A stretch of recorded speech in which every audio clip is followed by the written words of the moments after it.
Vamos começar o JG atualizando os casos de coronavírus. Bom, o Ministério da Saúde atualizou agora há pouco os números. Em todo o país são 13.717 casos confirmados, com 667 mortes. 114 pessoas morreram nas últimas 24 horas aqui no país. Aqui no estado, acompanha comigo no telão, aqui no Maranhão são confirmados 207 casos, com 8 óbitos até o momento, segundo a Secretaria Estadual de Saúde. Lembrando que esses dados são atualizados daqui a pouco. Depois que o número de mortes pelo coronavírus dobrou em menos de 24 horas, o governador Flávio Dino usou as redes sociais para anunciar que vai editar novas medidas para reforçar o distanciamento social e reforçou que as ações vão ser direcionadas para a Semana Santa, período que muita gente costuma viajar. Em um vídeo, o governador pediu que as pessoas façam um sacrifício e evitem viajar. Falou que pode adotar medidas mais duras e, ao mesmo tempo, incluir padrões diferenciados para cada município. Acompanhe aí o que disse o governador. Evitem viajar no período da Semana Santa. Façam este sacrifício, não em nome do governo ou do governador, mas em nome das famílias, em nome da população, em nome de você, do senhor, da senhora, que desejam, com certeza, fazer com que não haja o espalhamento do coronavírus em outras partes do território maranhense. Nós estamos mantendo uma trajetória ainda de crescimento de casos, como nós estamos vendo em outros locais do Brasil. Estamos adotando todas as medidas para garantir a oferta de atendimento hospitalar, de saúde, atendimento médico a essas pessoas, mas ainda estamos, no Brasil e no mundo, numa trajetória ascendente. De acordo com os estudos científicos disponíveis, muito provavelmente, quando falamos de 204 casos confirmados, nós podemos estar falando de até 2.000 pessoas que nesse momento estão efetivamente portando o vírus, mesmo que assintomáticas, mesmo que ainda não apresentando sintomas e, portanto, ainda não diagnosticadas, mas que são vetores de transmissão, de modo que nós precisamos continuar o que temos feito, de com muita seriedade, evitar a expansão muito acelerada de casos. O Ministério da Saúde emitiu um documento técnico com diretrizes acerca de como deve se dar doravante o chamado isolamento ou distanciamento social. Nós estamos estudando com a nossa equipe esse novo documento do Ministério da Saúde e o nosso intuito é nos adaptar tecnicamente àquilo que a equipe do Ministério da Saúde está apontando para os estados. Porém, precisamos da avaliação dos profissionais de saúde do Maranhão, observar os números, porque onde houver condições, sim, claro, nós desejamos que o mais rapidamente quanto possível haja a retomada das atividades profissionais, comerciais e econômicas. Por outro lado, se houver um agravamento do quadro, nós podemos ter exatamente o oposto, ou seja, em locais em que no território maranhense haja a proliferação de casos, aí nós podemos e devemos tornar as medidas ainda mais rígidas. Sobre as medidas mais rígidas sobre a Semana Santa e principalmente o decreto publicado agora há pouco determina entre as principais medidas a suspensão das 7 horas da manhã do dia 8 até o dia 13 do serviço de transporte coletivo convencional alternativo e fretamento de turismo também. Reduziu em 1/3 o serviço de ferry-boat com prioridade para o transporte de ambulâncias, viaturas policiais, profissionais de saúde em deslocamento e caminhões. Todas essas medidas vão ser fiscalizadas pela Agência de Mobilidade Urbana, a MOB, que também vai ser a responsável pela devolução de passagens que foram compradas anteriormente. Os prefeitos ficam autorizados a tomar medidas para a manutenção desse decreto. Bom, gente, é temporário, é por enquanto, a gente espera que isso passe bem rápido. É só durante essa pandemia do novo coronavírus, depois a gente vai poder viajar, reencontrar a família e confraternizar. Por enquanto, quem puder, permaneça em casa. A pandemia do novo coronavírus atingiu a saúde e a economia. Segundo o Sindicato dos Rodoviários, o setor pode sofrer sim com as demissões. Do outro lado, os empresários do transporte público dizem que não há essa possibilidade. Com a cidade praticamente parada, os pontos de ônibus estão quase vazios. Mas quem tem que sair de casa precisa ter paciência. É que a frota de coletivos está reduzida em cerca de 50%. Transtornos para os usuários e prejuízos para os empresários. A consequência prática, assim, imediata, foi a redução da demanda em 70%. Isso implica que a operação dos ônibus hoje está em 50% da frota de um dia útil e a demanda está em 30%. Então houve uma redução realmente drástica, né? Que é compreensível diante da situação que a gente está, né? Para o Sindicato dos Rodoviários, essa redução traz preocupações ainda maiores. Outra preocupação nossa é com relação à questão dessa redução, porque nós estamos em média aí com 60% dos trabalhadores já parados em razão dessa pandemia e não tem condições de botar os trabalhadores na totalidade para operar. Então são trabalhadores que estão na garagem correndo o risco de serem demitidos e assim também encostam os seus salários. Hoje nós já estamos estudando já o terceiro aditivo com base na medida provisória do governo para que amenize os impactos com relação à questão dos trabalhadores, para fazer com que os trabalhadores não fiquem todos aí sem receber os seus salários e também que não seja demitido. Então nós estamos fazendo de tudo para dar essas garantias aos trabalhadores, que tenham salários e tenham o seu emprego garantido. O superintendente do SET descarta essa possibilidade de demissões. Não, as empresas de ônibus não estão caminhando para essa questão de desemprego, de forma alguma. Apesar disso, o Sindicato dos Rodoviários já vem acompanhando casos de empresas que supostamente tentaram demitir funcionários. Nós temos essa preocupação sim, até porque teve empresa que, mesmo com aditivo firmado, como eu coloquei agora, nós estamos no terceiro aditivo. No primeiro aditivo a gente já deu essas garantias que nenhuma empresa poderia demitir trabalhador. Assim mesmo teve empresa que tentou demitir os trabalhadores, por isso que nós estamos monitorando todas as empresas e nesse terceiro aditivo que nós estamos estudando hoje, a partir de amanhã nós vamos anunciar como vai ser operacionalizado esse aditivo. A preocupação nossa é essa, é a garantia do emprego e a garantia da sobrevivência do trabalhador. A cobrança do IPTU foi adiada. Nós falamos sobre isso aqui na semana passada no JG. A mudança de data de vencimento da primeira parcela de maio para julho, mais precisamente dia 8 de julho, foi uma determinação da Prefeitura de São Luís diante da crise econômica provocada pela pandemia do novo coronavírus. Lembrando também que é possível parcelar em até 6 vezes ou pagar em cota única, com a oportunidade de um desconto de 15%. Outras capitais do país também decidiram pelo adiamento da cobrança do IPTU. Agora o intervalo é bem rápido, eu volto já com a pesquisa que aponta que o Maranhão está entre os estados que menos cumprem com as medidas de isolamento social e tem também os detalhes sobre o pagamento do auxílio emergencial que vai ser liberado pelo governo federal ainda nesta semana, quinta-feira. Eu volto já.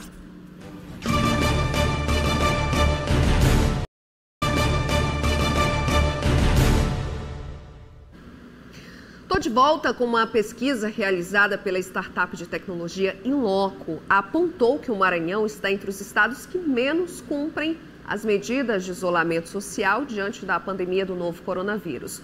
No ranking por estado e mais o Distrito Federal, o Maranhão ocupa a 20ª posição com apenas 53% da população em isolamento. Já entre as capitais, o índice não muda muito. 54,4% da população cumprem as medidas, o que coloca São Luís na 19ª posição no ranking.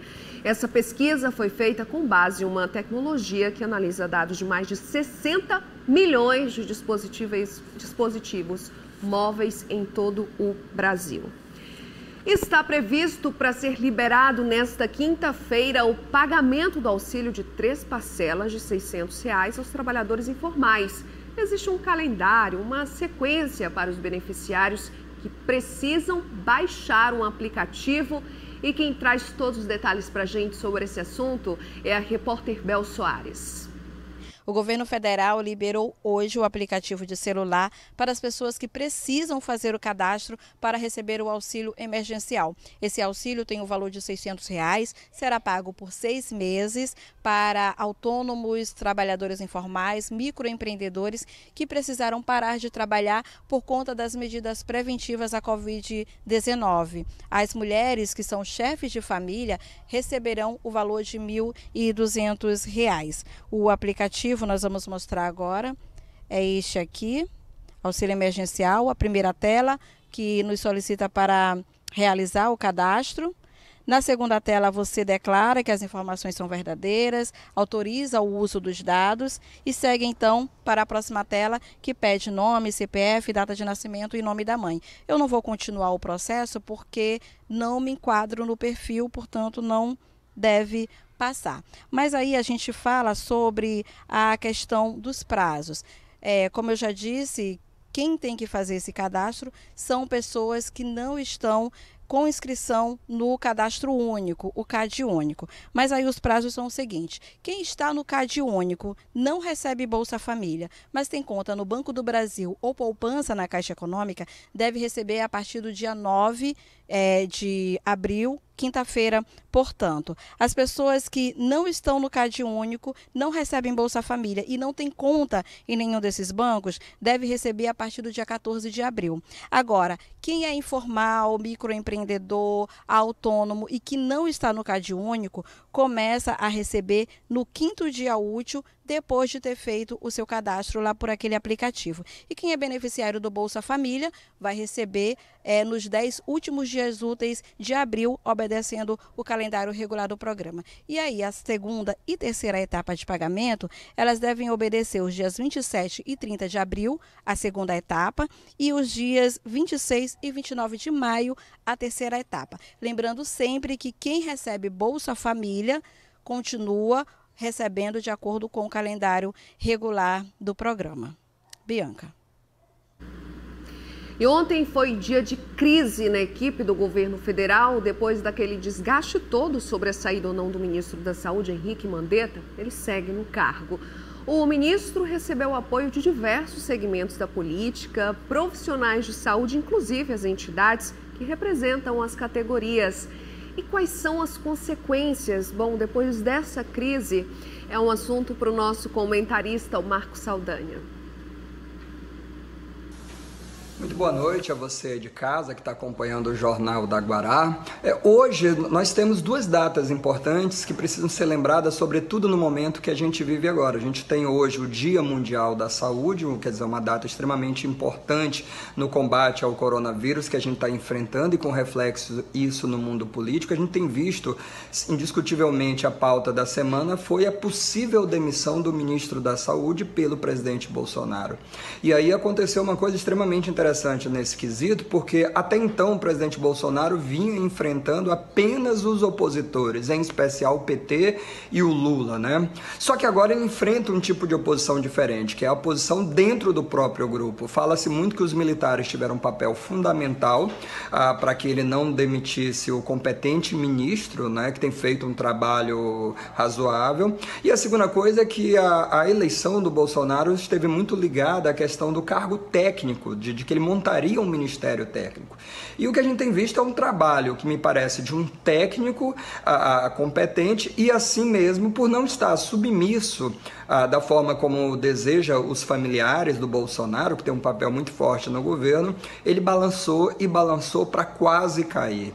Por outro lado, hoje também a gente tem o Dia do Jornalista, outra profissão extremamente importante nesse momento, porque a informação apurada, a informação que circula, que você recebe em casa, que tem sido tão útil na prevenção ao coronavírus, muito que hoje qualquer um pode escrever, qualquer um pode opinar, qualquer um pode postar, publicar, mas o jornalista ele continua sendo indispensável, porque é ele, ou pelo menos cabe a ele apurar a notícia. notícia, né? Fazer circular a notícia correta.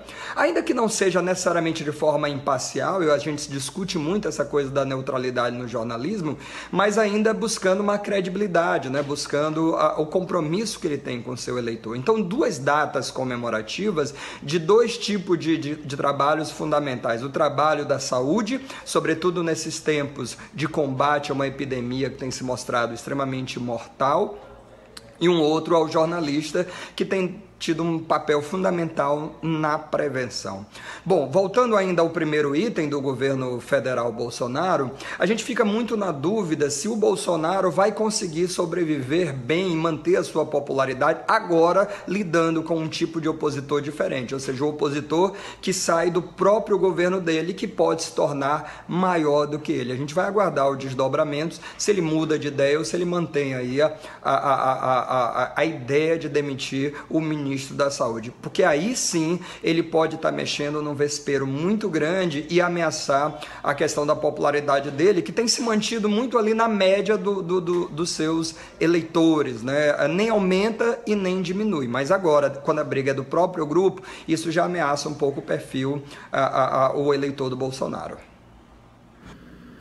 O município de Paço do Lumiar tem 72 horas para responder à Justiça sobre o pedido da Defensoria Pública do Estado para que a Prefeitura forneça merenda escolar a todos os alunos da rede pública, mesmo com a suspensão das aulas durante a pandemia do novo coronavírus.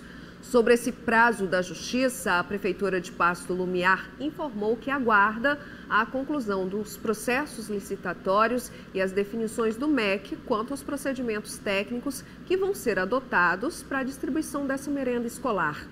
Ainda segundo a nota da Prefeitura, hoje pela manhã foi assinado um termo de compromisso com os agricultores familiares locais para aquisição de 30% da produção que vão ser distribuídos aos alunos que estão matriculados na rede escolar lá do município de Paço do Lumiar.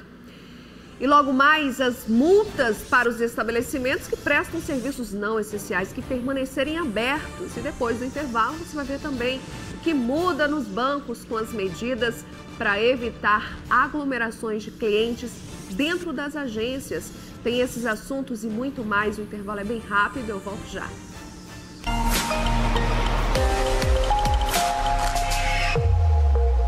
A 1h06 tem baixa-mar com 0,1 metro. A primeira praia-mar do dia começa às 7h05 com 6,6 metros. À tarde, às 13h28, volta a baixa-mar com 0,3 metro. E a quarta-feira termina com praia-mar de 6,6 metros a partir de 19h28.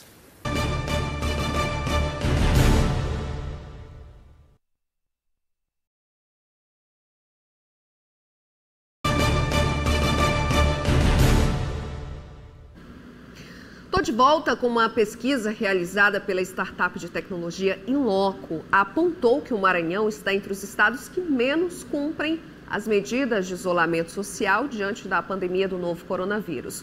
No ranking por estado e mais o Distrito Federal, o Maranhão ocupa a 20ª posição com apenas 53% da população em isolamento. Já entre as capitais, o índice não muda muito. 54,4% da população cumprem as medidas, o que coloca São Luís na 19ª posição no ranking.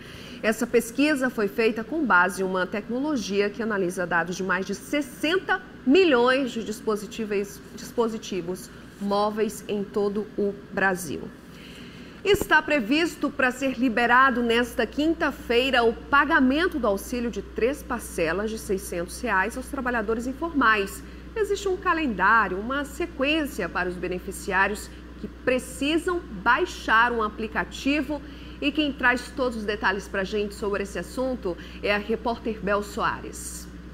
O governo federal liberou hoje o aplicativo de celular para as pessoas que precisam fazer o cadastro para receber o auxílio emergencial. Esse auxílio tem o valor de R$ 600, será pago por 6 meses para autônomos, trabalhadores informais, microempreendedores que precisaram parar de trabalhar por conta das medidas preventivas à Covid-19. As mulheres que são chefes de família receberão o valor de R$ 1.200. O aplicativo nós vamos mostrar agora. é este aqui, auxílio emergencial, a primeira tela que nos solicita para realizar o cadastro. Na segunda tela, você declara que as informações são verdadeiras, autoriza o uso dos dados e segue, então, para a próxima tela, que pede nome, CPF, data de nascimento e nome da mãe. Eu não vou continuar o processo porque não me enquadro no perfil, portanto, não deve passar. Mas aí a gente fala sobre a questão dos prazos. Como eu já disse, quem tem que fazer esse cadastro são pessoas que não estão com inscrição no cadastro único, o CAD único. Mas aí os prazos são o seguinte: quem está no CAD único não recebe Bolsa Família, mas tem conta no Banco do Brasil ou poupança na Caixa Econômica, deve receber a partir do dia 9 de abril, quinta-feira, portanto. As pessoas que não estão no CAD único, não recebem Bolsa Família e não têm conta em nenhum desses bancos, deve receber a partir do dia 14 de abril. Agora, quem é informal, microempreendedor, autônomo e que não está no CAD único, começa a receber no 5º dia útil, depois de ter feito o seu cadastro lá por aquele aplicativo. E quem é beneficiário do Bolsa Família vai receber nos 10 últimos dias úteis de abril, obedecendo o calendário regular do programa. E aí, a segunda e terceira etapa de pagamento, elas devem obedecer os dias 27 e 30 de abril, a segunda etapa, e os dias 26 e 29 de maio, a terceira etapa. Lembrando sempre que quem recebe Bolsa Família continua recebendo de acordo com o calendário regular do programa. Bianca. E ontem foi dia de crise na equipe do governo federal, depois daquele desgaste todo sobre a saída ou não do ministro da Saúde, Henrique Mandetta. Ele segue no cargo. O ministro recebeu o apoio de diversos segmentos da política, profissionais de saúde, inclusive as entidades que representam as categorias. E quais são as consequências? Bom, depois dessa crise, é um assunto para o nosso comentarista, o Marco Saldanha. Muito boa noite a você de casa que está acompanhando o Jornal da Guará. Hoje nós temos duas datas importantes que precisam ser lembradas, sobretudo no momento que a gente vive agora. A gente tem hoje o Dia Mundial da Saúde, quer dizer, uma data extremamente importante no combate ao coronavírus que a gente está enfrentando e com reflexo isso no mundo político. A gente tem visto, indiscutivelmente, a pauta da semana foi a possível demissão do ministro da Saúde pelo presidente Bolsonaro. E aí aconteceu uma coisa extremamente interessante nesse quesito, porque até então o presidente Bolsonaro vinha enfrentando apenas os opositores, em especial o PT e o Lula, né? Só que agora ele enfrenta um tipo de oposição diferente, que é a oposição dentro do próprio grupo. Fala-se muito que os militares tiveram um papel fundamental para que ele não demitisse o competente ministro, né, que tem feito um trabalho razoável. E a segunda coisa é que a eleição do Bolsonaro esteve muito ligada à questão do cargo técnico, de que ele montaria um ministério técnico. E o que a gente tem visto é um trabalho que me parece de um técnico competente e assim mesmo, por não estar submisso da forma como deseja os familiares do Bolsonaro, que tem um papel muito forte no governo, ele balançou e balançou para quase cair. Por outro lado, hoje também a gente tem o Dia do Jornalista, outra profissão extremamente importante nesse momento, porque a informação apurada, a informação que circula, que você recebe em casa, que tem sido tão útil na prevenção ao coronavírus, muito que hoje qualquer um pode escrever, qualquer um pode opinar, qualquer um pode postar, publicar, mas o jornalista ele continua sendo indispensável, porque é ele, ou pelo menos cabe a ele apurar a notícia, né? Fazer circular a notícia correta, ainda que não seja necessariamente de forma imparcial, e a gente discute muito essa coisa da neutralidade no jornalismo, mas ainda buscando uma credibilidade, né? Buscando o compromisso que ele tem com o seu eleitor. Então, duas datas comemorativas de dois tipos de trabalhos fundamentais, o trabalho da saúde, sobretudo nesses tempos de combate a uma epidemia que tem se mostrado extremamente mortal, e um outro ao jornalista que tem tido um papel fundamental na prevenção. Bom, voltando ainda ao primeiro item do governo federal Bolsonaro, a gente fica muito na dúvida se o Bolsonaro vai conseguir sobreviver bem e manter a sua popularidade agora lidando com um tipo de opositor diferente, ou seja, o opositor que sai do próprio governo dele, que pode se tornar maior do que ele. A gente vai aguardar os desdobramentos, se ele muda de ideia ou se ele mantém aí a ideia de demitir o ministro da Saúde, porque aí sim ele pode estar mexendo num vespeiro muito grande e ameaçar a questão da popularidade dele, que tem se mantido muito ali na média dos seus eleitores, né? Nem aumenta e nem diminui, mas agora, quando a briga é do próprio grupo, isso já ameaça um pouco o perfil, o eleitor do Bolsonaro. O município de Paço do Lumiar tem 72 horas para responder à Justiça sobre o pedido da Defensoria Pública do Estado para que a Prefeitura forneça merenda escolar a todos os alunos da rede pública, mesmo com a suspensão das aulas durante a pandemia do novo coronavírus. Sobre esse prazo da Justiça, a Prefeitura de Paço do Lumiar informou que aguarda a conclusão dos processos licitatórios e as definições do MEC quanto aos procedimentos técnicos que vão ser adotados para a distribuição dessa merenda escolar.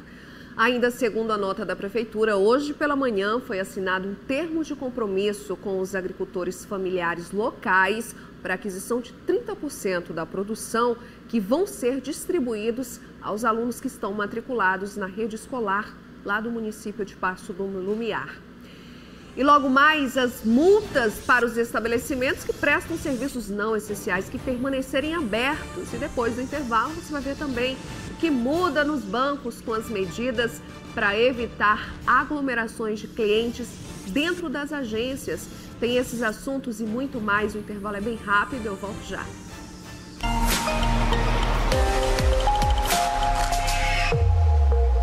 A 1h06 tem baixa-mar com 0,1 metro.